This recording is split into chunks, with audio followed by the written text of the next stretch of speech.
মানে আমি গেটৰ বাহিৰত আছিলোঁ, ইহঁতে মানে ভিতৰত সোমাইছে। সোমাৰ পিছত মই নাজানো, আমি আৰু বেলেগ এজনে গল্প কৰি আছোঁ। তাৰপিছত সি কৈ আছে, ই ধৰক ধৰক ধৰক এচিড মাৰিছে। তাৰ পিছে নাযায়, আমি সেই মানুহটোৰ পিছে দৌৰালোঁ। ৰাতি না, দেখা নাযায়, দৌৰাই গ'লোঁ আৰু যাই পোৱা নাই। আকৌ ঘূৰি আহিলোঁ, ঘূৰি আহি দেখিলোঁ যে সি মানে মুখত এচিড মাৰি পৰি আছে। পিছত আমি আকৌ লৈ আহিলোঁ হস্পিটেলত।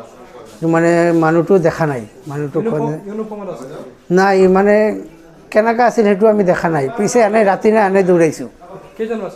মানুহ এজনেই আছিল, সেই ক'লে এজনেই বহি আছিল ফাৰ্ষ্টত। এচিড দিয়াৰ আগত মানে চিৰিটোত, ঘৰৰ চিৰিটোত বহি আছিল মানুহটো, নিজা ঘৰতে।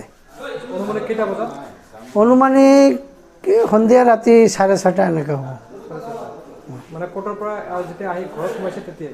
নহয়, বজাৰৰ পৰা, কোৰ্টৰ পৰা আগতে আহিছে, বজাৰত গৈছিল, বজাৰৰ পৰা আহি খালি ঘৰত সোমোৱা নাই, বাহিৰতে মানে বাইকটো ষ্টাৰ্ট দিছে, তেতিয়াই বোলে মাৰি দিছে। মানে কৰে যে এটা মানুহে এচিড মাৰি গুচি গ'ল।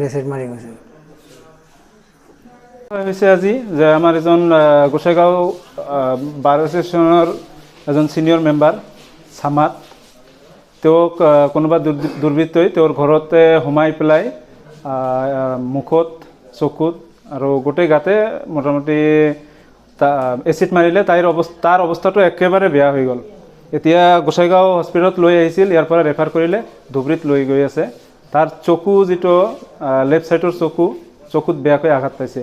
এইটো এটা অধিবক্তাৰ ওপৰত এনেকুৱা দুৰ্বৃত্তই আক্ৰমণ কৰিব আমি কেতিয়াও কল্পনা কৰা নাছিলোঁ।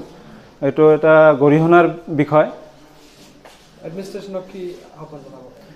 এডমিনিষ্ট্ৰেশ্যনক এইখিনি আহ্বান জনাম, তেওঁলোকে যাতে সঠিকভাৱে তদন্ত কৰি কোনে দোষী হয় তেওঁক উপযুক্ত শাস্তি বিহে।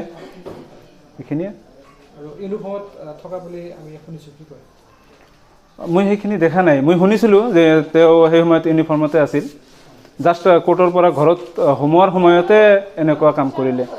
আৰু দুৰ্বৃত্তজন আগৰ পৰাই মানে তেওঁৰ ঘৰত মানুহ নথকাৰ সুযোগত তেওঁৰ ঘৰত ভিতৰতে আছিল বুলি মই শুনিছোঁ।